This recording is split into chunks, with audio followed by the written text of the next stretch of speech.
We're going to do a winding test on the compressor. We're about to go into that, and he's going to show us how to check the windings on the compressor. So the first thing he did is he removed the compartment. You can see where the three-phase legs feed into the compressor, and then he's going to set his meter up here, and we're going to check the windings. Marked. Somebody marked it. Somebody, they replaced it, they marked it. On you want to be careful so you don't cross these, because what happens if you cross these? It'll run backwards. Yeah, it'll run backwards. And this is a scroll compressor. You don't want it to run backwards. If it was a reciprocating compressor, you don't care. It'll run either way. There's no way for it to run backwards. But on a scroll compressor, you don't want it running backwards.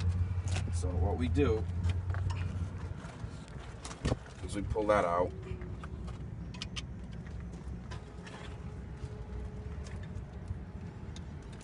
You always want to pull this out because you can get back feed on your electrical, and it'll seem like you're getting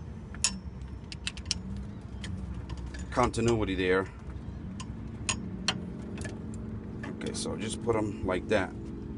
Now you take don't do it on the screw. You see that little tab that folds in? That's your actual point right there, is that little flap, that tab. Yeah. That screw is just to push it into that tab.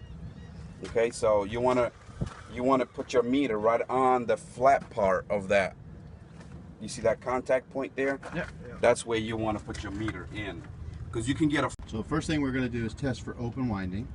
The ground?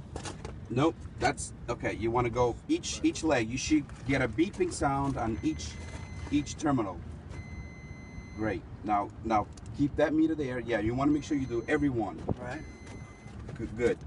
So you know the winding in this compressor is good. Okay.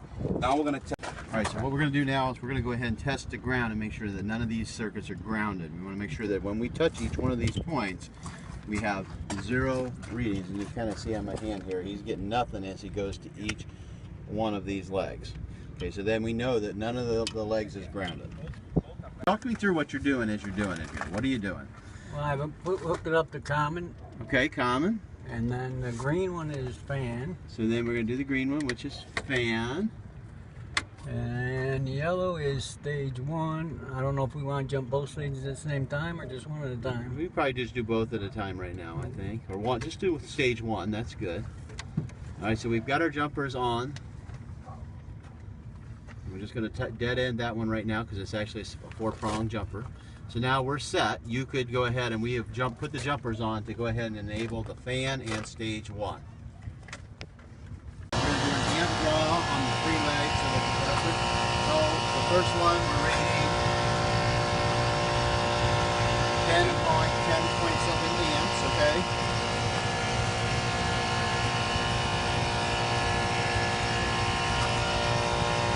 Second one we're seeing 12.1 amps. We've got a pretty significant difference.